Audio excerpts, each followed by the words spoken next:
Salutare tuturor și bine v-am regăsit la episodul 13 din Brawl Stars. Astăzi din nou vom juca Brawl Stars și vom face trofee. Am văzut că episodul trecut v-a plăcut destul de mult și am zis de ce să nu mai fac. Că n-are rost să fac doar Roblox, că nici nu prea mai găsesc ce să mai joc și voi juca la Knockout cu Sprout. Și la final voi deschide aceste boxuri. Aseară n-am mai postat pentru că era cam târziu și n-avea rost să mai postez, pentru că nu se uita nimeni. Dar asta nu contează și hai să începem primul meci.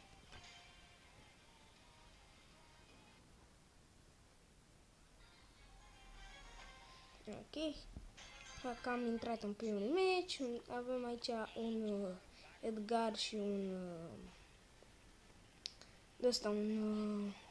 nu-mi vine cum se cheamă, un Stu. Și iau Poco și cu Grif și ăsta Squeak. Ok. Este destul de agresiv. Al nostru se mișcă într-un final, dar nu e bine pentru că se bagă foarte mult și agresiv. Și asta nu e prea bine. Așa. Ok, în păcate sunt singur. Și nu prea am șanse acești doi.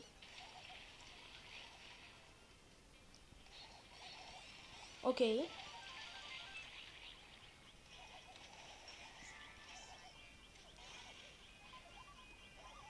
Am omorât zona, cred. Ok. Nu e nimic. Se enervează băieții, dar că nu ne-au bătut complet. Adică mai avem timp să egalăm. Se bagă agresiv și asta nu e bine. Asta nu e deloc bine. Să se bage agresiv la mei. Pentru că, totuși...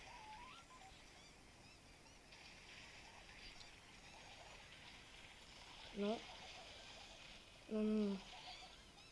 Edgar rămâne stă acolo și campează. Hai, Edgar. Bate-l pe ăla. Bravo. Haide că avem șanse. Op.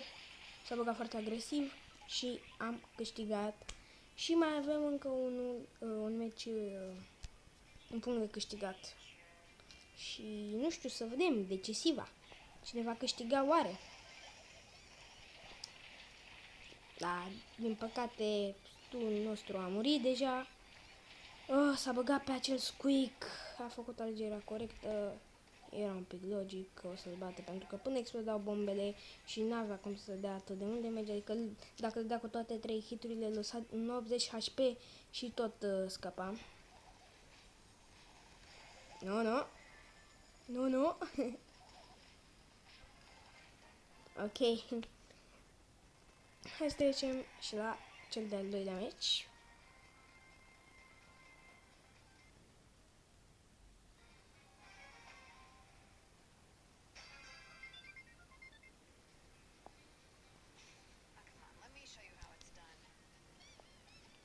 Păcat că n-am mai dat Edgarul Play Again, pentru că ăla făcea cam toată treaba. Și iau baza. Asta e foarte nașpa pentru mine. Foarte nașpa. Acest Squeak dă... Nu știu cât de mișto. Nu. N-am stat pe loc, doar că m-am blocat acolo. Da, din păcate, iar au luat ei primul punct. Dar, să vedem. Ultimata destul de nașpa din partea lui domnul Squeak. Ok. A dat ultimata pe mine acea Bell. Dar, din fericire, a murit Bell. Mai a rămas Squeak-ul pe care eu ar trebui să-l bage singur, cred. Sau poate să dea acolo și Bell un hit. Dă-i Bell. Ok. Să vedem. Ignorați că mai mi-a rămas 20% baterie. Ok. 20%. Oh, nu. Ok, văd că acum joacă foarte agresiv. Vor să ne bată.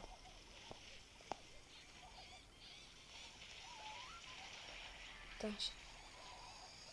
Nu, n-a bătut.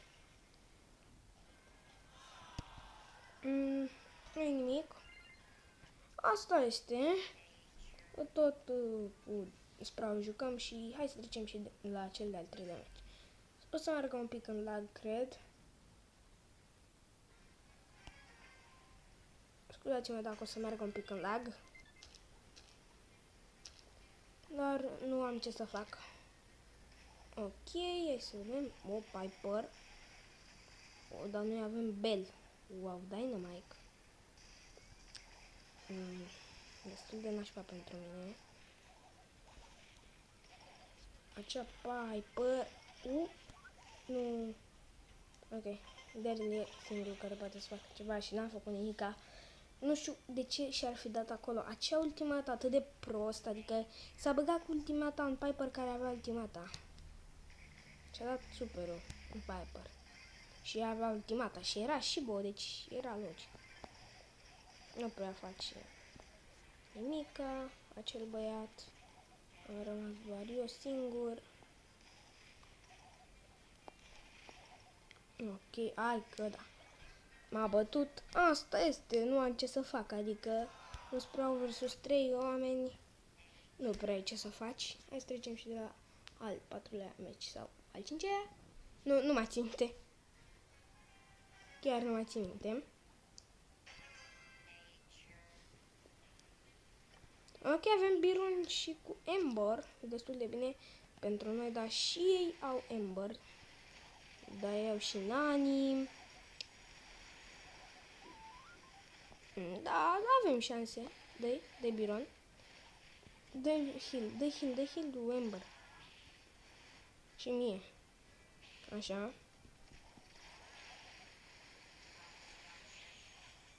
Nu prea joacă atât de bine Ember lor.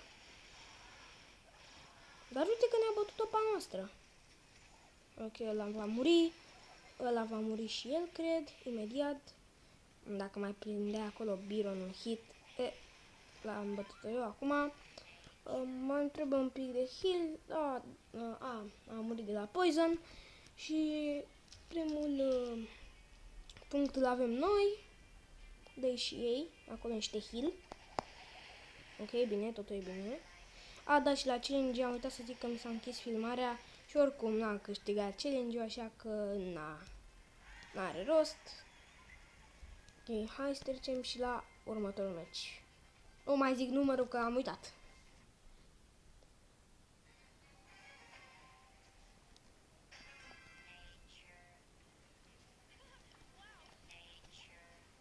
Ok, totul e bine. Tot Ember, tot Byron. Destul de bine. Ok, acolo a fost destul de bine, well played. Cu echipierii mei văd că sunt destul de buni, joacă chiar bine. Foarte bine joacă, bravo, well played, băieți.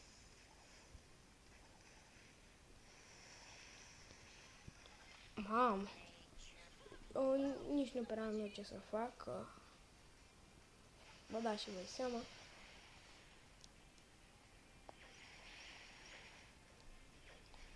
Ce faci, Bibi, acolo?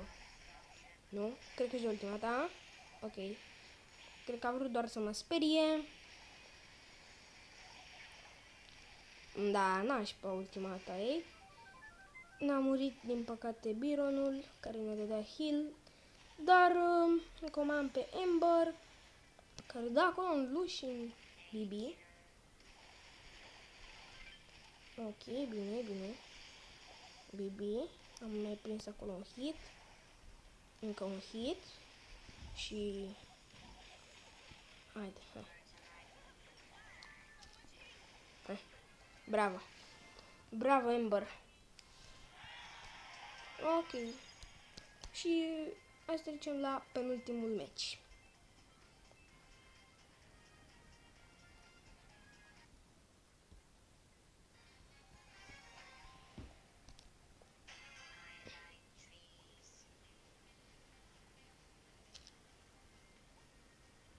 Ok. Wow, Edgar, ceea ce pentru mine nu e chiar atât de bine și nici pentru Byron nu este bine absolut deloc. Că poate să sară și să ne bată pe amândoi unul lângă altul foarte ușor, sau poate să mă bată doar pe mine, uite. Uite și când se enervează.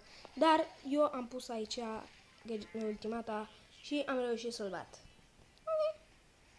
Ok, chiar bine. Am luat el. Nu prea aveam nevoie de ea, că oricum dacă sare Edgarul tot sunt mort, și cu aia și fără. Decât dacă mai am o dată ultimata și o pun așa. Nu. Raf? Nu, colonel Raf. Haide, colonel. Colonelul. Nu! Mamă, câtă viață mai am. Bine, colonel. Dă-mi și mie ăla. Ultimata ta. Uf! Bine, bravo! Ok, și hai să trecem și la ultimul meci.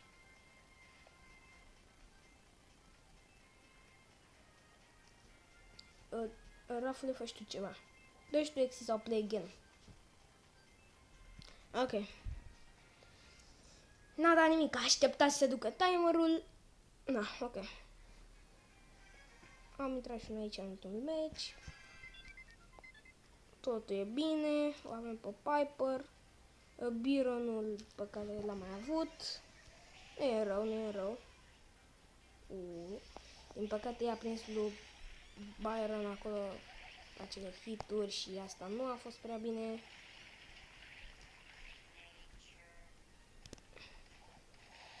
Ok. Avem aici Shelly care e foarte rea și mă va omorâ. Pipera noastră nu cred că mai are nicio șansă, decât dacă poate... Nu, nicio șansă, Piper. Nu știu ce și-a mai rost ultimata, că o să moară. Exact. A vrut, poate pur și simplu a vrut doar să reziste mai mult și poate a crezut că o să-i bată, dar nicio șansă, din păcate. Hai să vedem. Am pus aici ultimata, s-a lipit de mine un balonaj din acela. De lui Squeak. Nu. Bine. Dar gadgetul ca să iau ultimata înapoi și ca să o am. Nu. Bine. Hai încă unul. Mai am 2 gadgeturi, ultimata încărcată. Ok, hai că o ducem destul de bine. Din nou suntem la decisivă. Nu știu cine va câștiga. Ia să vedem. Haide. Nu. Bine. La revedere, Byron.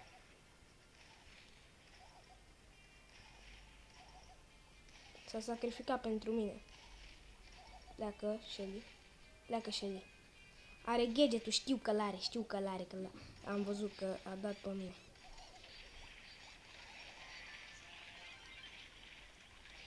Nu o să duc.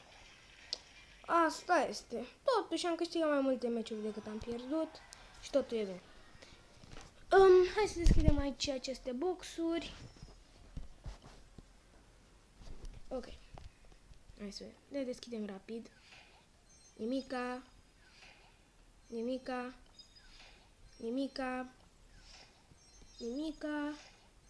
Item roșu? Star Power. Bine, m-am făcut și eu odată Power 10 pe Bell. Nimica. Bă, ok, băi și fete, sper că v-a plăcut acest episod. Dacă v-a plăcut, nu uitați să apăsați pe butonul de like și să vă abonați. Și noi ne revedem pe data viitoare. Pa!